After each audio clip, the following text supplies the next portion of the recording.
The story of our world is a story that is still very imperfectly known. A couple of hundred years ago, men possessed the history of little more than the last 3,000 years. What had happened before that time was a matter of legend and speculation.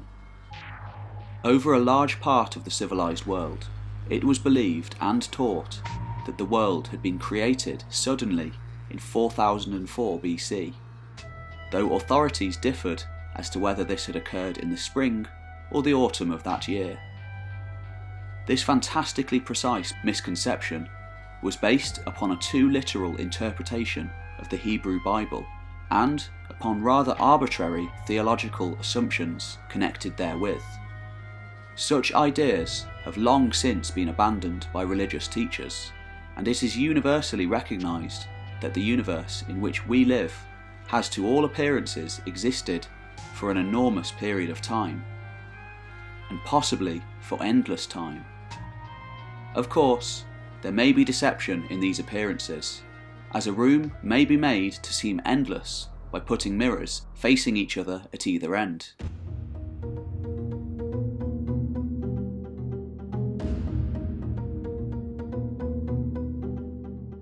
But that the universe in which we live has existed only for 6,000 or 7,000 years may be regarded as an altogether exploded idea.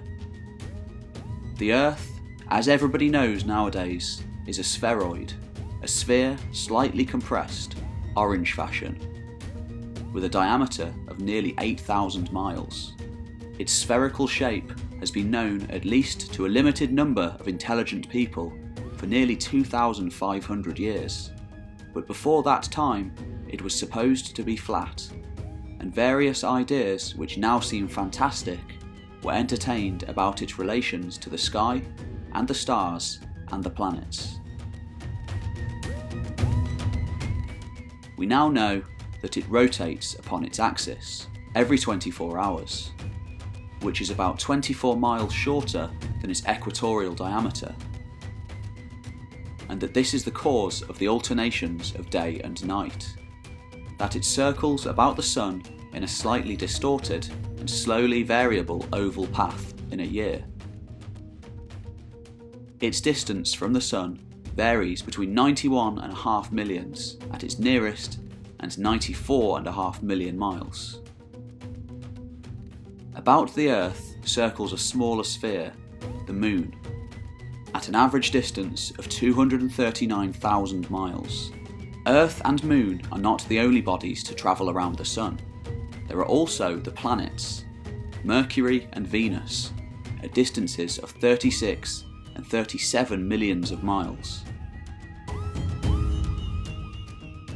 And beyond the circle of the Earth, and disregarding a belt of numerous smaller bodies, the planetoids, there are Mars, Jupiter, Saturn, Uranus and Neptune, at mean distances of 141, 483, 886, 1,782 and 1,793 millions of miles respectively.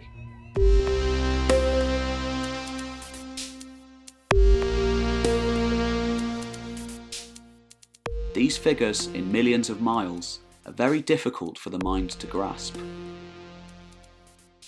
It may help the reader's imagination if we reduce the Sun and planets to a more conceivable, smaller scale.